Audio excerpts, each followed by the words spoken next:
mes amis, bienvenue à la chaîne des Frères Tadros, j'espère que ça va bien. Facebook se réunit, le CA de surveillance de Facebook se réunit pour maintenir la suspension des comptes Facebook et Instagram du ex-président Donald J. Trump. On en parle dans quelques secondes, ça a des très grandes implications, cette réunion-là et cette décision-là. Bougez pas.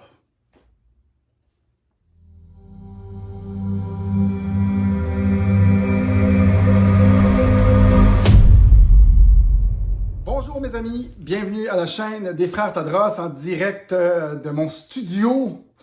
Une journée nuageuse ici à Montréal, donc je suis dans mon studio. Quand même, il fait beau. Grosse nouvelle, ouais, avant, je vais vous dire, ici on couvre l'actualité, comme on va faire maintenant, et la société de façon spirituelle et technologique pour créer le nouveau monde, pour essayer d'affecter le nouveau monde.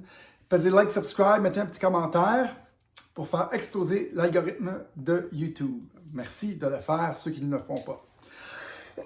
Excusez-moi. Donc, le CA de surveillance, ils l'appellent le Facebook Oversight Board, se sont rencontrés et la nouvelle est sortie après une quinzaine de minutes pour maintenir la suspension des comptes de Facebook et Instagram de l'ancien président Donald J. Trump. Suite aux événements mortels du 6 janvier dernier, Facebook a décidé de bannir, déliter le compte de façon indéterminée de Donald Trump. Ils ont dit que 2 de ses tweets violaient les standards de Facebook et Instagram en encourageant des gens qui étaient impliqués dans de la violence. Ceux qui connaissent ce qui s'est passé au Capitole, on pourrait peut-être en douter, ceux qui ont fait leur recherche de qu'est-ce qui s'est passé réellement là-bas. Mais c'est pas tout le monde qui suit ces nouvelles-là. C'est pas tout le monde qui sont des guerriers digitaux qui essaient de comprendre. Et bref, selon moi, c'est un bon coup monté pour enlever la liberté d'expression au plus grand lanceur d'alerte que la planète a connu. Par contre, le CA, ils ont dit, wow, on critique un peu comment Facebook a procédé. Pour moi, tout ça, c'est du red tape. Je vous en parle dans pas long, voir c'est quoi les implications de ça. Mais ils ont dit, c'était pas bon qu'il ait fait de façon indéterminée. Il fallait qu'il y ait comme un temps où il aurait pu simplement retirer les tweets ou les nouvelles ou les posts qui ne faisaient pas l'affaire au lieu de retirer de façon permanente. Et la question qui se pose, c'est avons-nous donné à des géants technologiques le choix d'affecter la liberté d'expression dans un des pays les plus libres au monde? Ça, c'est quelque chose, et on dirait que cette grande organisation Facebook, incroyablement, une très grosse organisation tech company, c'est comme des supporters de la pensée démocrate. Et s'ils sont capables d'enlever Trump du paysage, du discours, qui va être le prochain? S'ils sont capables d'enlever n'importe qui, s'ils sont capables de sortir Trump. Et ça dit beaucoup de où est-ce que notre société est rendue quand on bannit un président, quand quelqu'un qui pense différent, qui donne des idées différentes, on est capable de le retirer sous des prétextes comme ça, si facilement, une personne si influente. Vous pensez que c'est bon pour la liberté d'expression, ça? Oh boy! Je pense pas que c'est bon du tout. Et il y a beaucoup de politiciens à travers les planètes, des leaders à travers la planète, où Facebook est très présent. Ça les inquiète beaucoup, la décision de ça, parce que ils peuvent façonner le monde au complet avec ce contrôle qu'ils ont. C'est un pouvoir centralisé sur une plateforme centralisée. Certes, nous avons d'autres plateformes où nous pouvons aller, mais il y a beaucoup de gens qui se retrouvent là, je crois plus de 2 milliards de personnes, et ils sont capables d'affecter le discours, excusez-moi, la liberté d'expression, sont capables de changer la scène politique partout dans le monde.